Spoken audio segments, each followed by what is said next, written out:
Hello students, आगे हम देखते हैं chapter 5 complex number miscellaneous exercise का question number 13। Find the modulus and argument of the complex number. हमें एक कॉम्प्लेक्स नंबर गिवन है और उसका मॉडुलस और आर्गुमेंट फाइंड करना है। तो मॉडुलस हमें पता है क्या होता है, आर, और जो आर्गुमेंट होता है वो होता है थीटा। तो हमें आर और थीटा फाइंड करना है। तो सबसे पहले हमारे पास, अगर हमें आर और थीटा फाइंड करना है तो हमारे पास कॉम्प्लेक्स नंबर की फॉर्म में ये टर्म होनी चाहिए। तो यहाँ पे डिनोमिनेटर में आयोटा है, तो इसको पहले हम कॉम्प्लेक्स नंबर की फॉर्म में चेंज करते हैं।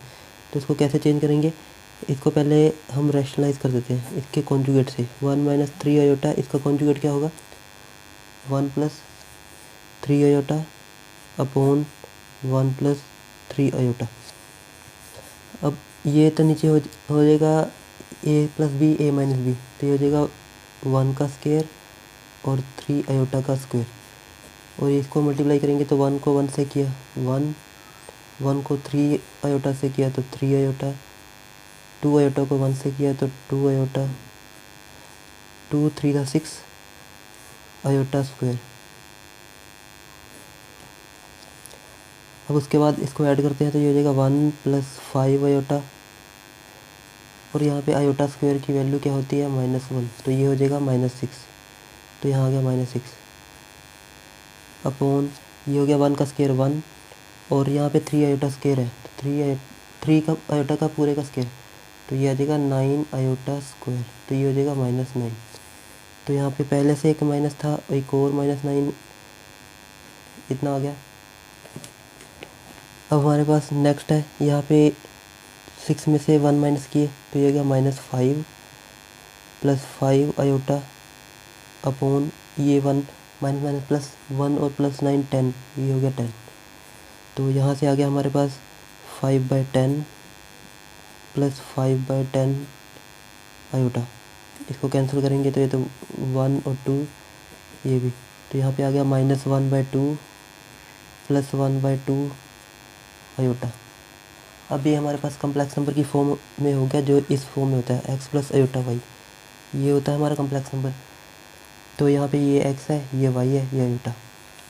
अब इसे हमें पोलर फॉर्म में कन्वर्ट करते थे, तो हमें पहले मॉडुलस फाइंड करना है। जो मॉडुलस होता है वो क्या होता है, मॉडुलस होता है √x² + y²। तो ये मॉडुलस है हमारा।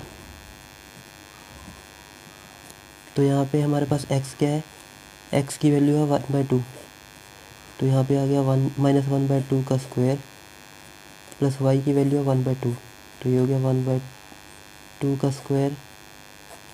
अब यहाँ से ऐड करेंगे, इसको सॉल्व किया तो ये हो गया 1/4, और यहाँ पे भी क्या हो गया 1/4। तो हमारे पास आ गया नीचे 4 ऊपर 2, तो r की वैल्यू आ गई 4 और ऊपर 2, कैंसिल करेंगे तो आ जाएगा 1/2, मतलब कि 1/√2। तो r की वैल्यू हमें मिल गई 1/√2। अब हमें आर्गुमेंट फाइंड करना है, तो हम क्या करते हैं, लेट, पहले इसको पोलर फॉर्म में लिख लेते हैं। 1/2 + 1/2 iota equal to r cos theta plus iota r sin theta. यहाँ पे हम रियल पार्ट को रियल पार्ट से इक्वेट कर देते हैं, इमेजिनरी पार्ट को इमेजिनरी पार्ट से। ये हमारे पास रियल पार्ट और ये इमेजिनरी, तो रियल को रियल से करते हैं, तो यहाँ आ गया -1/2 equal to r cos theta, और दूसरा imaginary 1/2 equal to r sin theta. तो यहाँ पे r की वैल्यू हमें कितनी मिली थी, r की वैल्यू मिली थी 1/√2, तो ये हो गया 1/√2 cos थीटा, और यहाँ से भी 1/√2 cos थीटा। इसको इधर ट्रांसफ़र कर देते हैं, तो ये हो गया √2/2, तो मतलब cos थीटा की वैल्यू ये आ गई। और चाहे यहाँ से भी फाइंड कर सकते हैं, √2 को इधर ट्रांसफ़र किए, ये sin थीटा। अब हम थीटा की वैल्यू चाहे इससे निकाल सकते हैं चाहे इससे। इसको हम थोड़ा रैशनलाइज करके थोड़ा सिंप्लीफाई कर सकते हैं। तो जैसे मान लो यहाँ पे हमारे पास है √2/2, अगर हम रैशनलाइज करेंगे √2/√2, तो ये क्या बन गया, ऊपर तो रह जाएगा 2 और नीचे रह जाएगा 2√2 और 2 से 2 कैंसिल, तो cos थीटा की वैल्यू कितनी आ गई, -1/√2। क्योंकि हमें इसकी वैल्यू नहीं पता थी, लेकिन हमें ट्रिग्नोमेट्रिक रेशियोज में इसकी वैल्यू पता है। तो पहले हम क्वाड्रेंट चेक करते हैं, कौन से क्वाड्रेंट में होगा। हमारे पास क्या था, x negative y positive, x negative y positive, तो x नेगेटिव इस तरफ है, y पॉजिटिव इस तरफ है, मतलब सेकंड क्वाड्रेंट में। फर्स्ट क्वाड्रेंट में थीटा क्या होता है, अल्फ़ा के इक्वल, सेकंड क्वाड्रेंट में theta pi minus alpha, third quadrant में theta alpha minus pi, fourth quadrant में theta equal to minus alpha. तो हमारा सेकंड क्वाड्रेंट में है इसमें। तो पहले हम इसको माइनस को इग्नोर करके पहले अल्फ़ा फाइंड करते हैं। तो हमारे पास जो कॉस अल्फ़ा है वो क्या है, 1/√2, कॉस 1/√2। तो ये कॉस में 1/√2 कहाँ पे आता है, cos 45 पे, तो ये हो गया 45, 5/4। तो अल्फ़ा की वैल्यू कितनी आ गई, π/4, लेकिन ये कौन से क्वाड्रेंट में, सेकंड। तो यहाँ पे लिखेंगे theta lies in second quadrant, तो ये आ गया थीटा। तो यहाँ से हमारे पास थीटा की वैल्यू पाई माइनस अल्फ़ा, तो ये पाई का पाई और अल्फ़ा कितना आया, π/4, तो इसका एलसीएम लिया तो ये हो जाएगा 4 - 4 π/4, ये होगा 3π/4। तो यहाँ से थीटा की वैल्यू हमारे पास आ गई 3π/4। तो ये था हमारा आर्गुमेंट।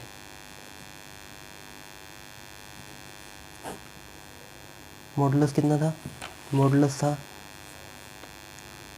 1/√2 और आर्गुमेंट 3π/4। नेक्स्ट क्वेश्चन है हमारे पास, find the real number x and y। हमें x और y की वैल्यू फाइंड करनी है।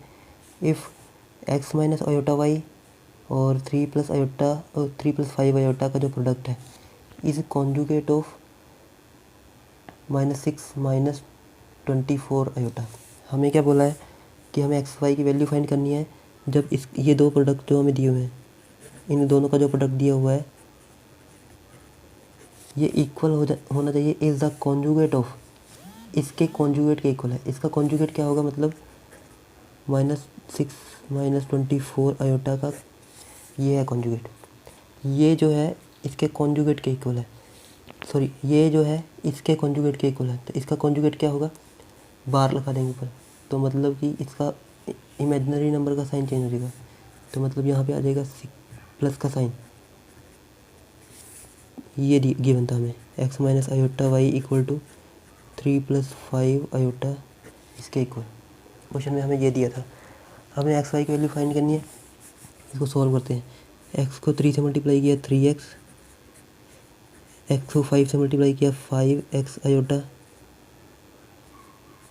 अब उसके बाद इसको 3 से मल्टीप्लाई किया तो यहाँ से आ गया -3y आयोटा। अब इसको इससे मल्टीप्लाई करेंगे तो यहाँ पे प्लस माइनस -5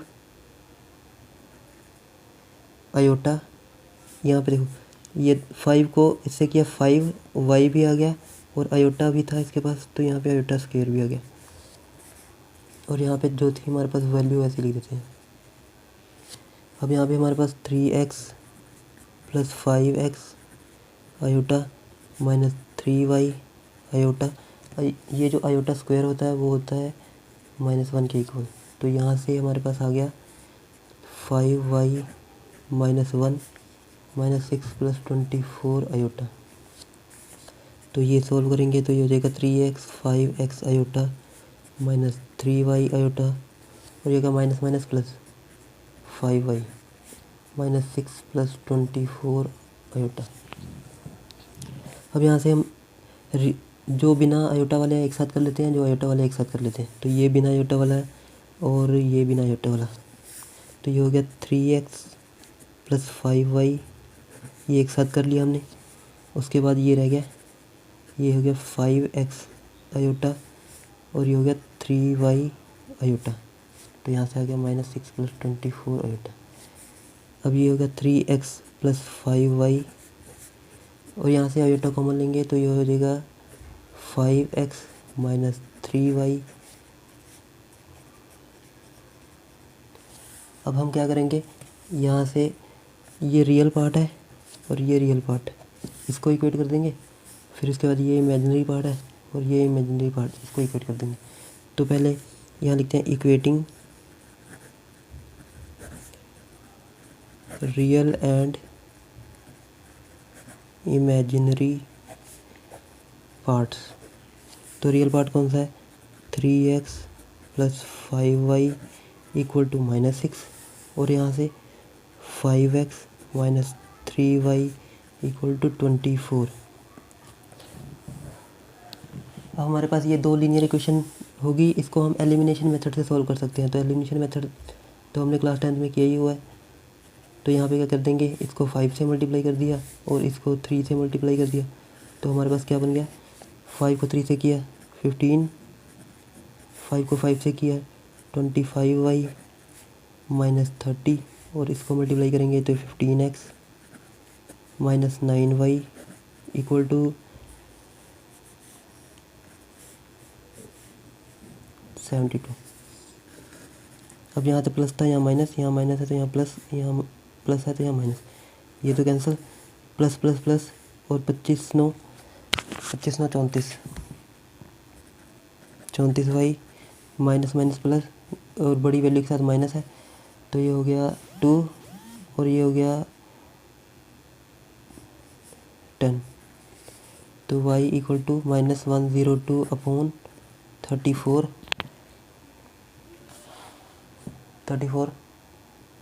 तो ये हो गया 3 से कैंसिल, तो y = कितना आ गया, -3। तो y की वैल्यू -3 आ गई। अब इस वैल्यू को इसमें पुट कर देते हैं किसी एक में, तो ये हो गया, फर्स्ट में पुट करते हैं तो 3x + 5y = -6। 3x + 5y की वैल्यू -3 और ये 3x यहाँ से आ गया -15 -6, 3x -6 + 15 और ये 3x यहाँ से आ गया 9 और x 9/3 कैंसिल करके 3। तो हमें यहाँ से x की वैल्यू कितनी मिल गई, 3, y की वैल्यू -3 और x की वैल्यू 3। तो यही हमें पूछा था, find the real numbers x and y। x और y की वैल्यू पूछी थी और ये हमने फाइंड कर दी।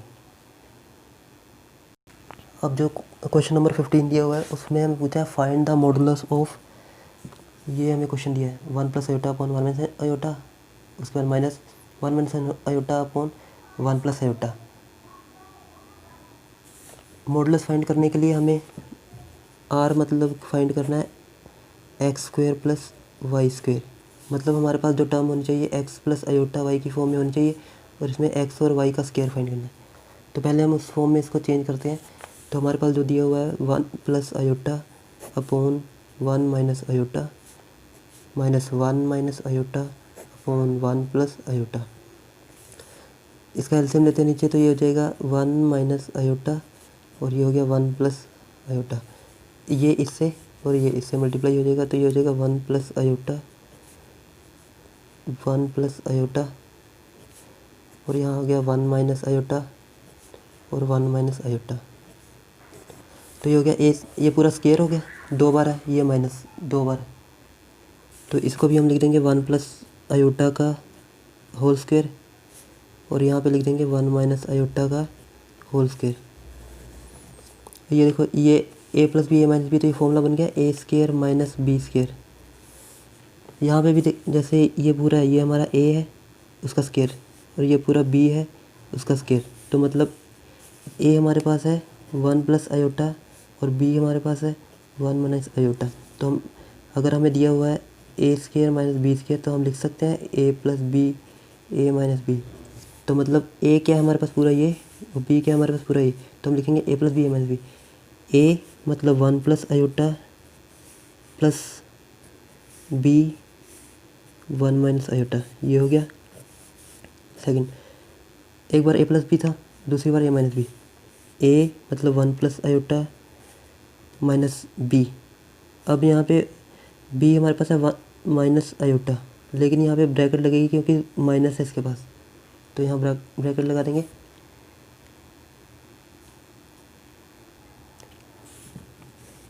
और डिनोमिनेटर में 1 का स्क्वायर मीन्स 1, आयोटा का स्क्वायर -1 माइनस माइनस प्लस, तो ये हो गया 1 + 1। अब यहाँ पे देखो आयोटा से आयोटा कैंसिल, तो ये हो गया 1 + 1 2। और यहाँ पे अभी ये ब्रैकेट ओपन करेंगे तो ये हो जाएगा -1, ये हो जाएगा प्लस का आयोटा। अब यहाँ पे ये -1 से +1 कैंसिल, 2 से ये 2 कैंसिल, और हमारे पास रह गया आयोटा प्लस आयोटा 2 आयोटा, तो ये हमारे पास 2 आयोटा आ गया। तो इसमें हमारे पास रियल पार्ट ख़त्म हो गया, तो हम इसको ऐसे लिख सकते हैं 0 + 2 आयोटा, तो ये हमें कम्प्लेक्स नंबर मिल गया। अब हमें क्या पूछा था, मॉडुलस। तो मॉडुलस क्या होता है, x² + y²। तो यहाँ पे हमारे पास ये कुछ इस फॉर्म में है, x + आयोटा y। यहाँ पे x की वैल्यू रियल पार्ट 0 और y की वैल्यू 2, तो हम इसको ऐसे 0 का स्क्वायर प्लस 2 का स्क्वायर, तो ये हो गया 4 और 2, तो यहाँ से r की वैल्यू 2 आ गई। तो हमें मॉडुलस फाइंड करना था, मॉडुलस मिल गया हमें 2।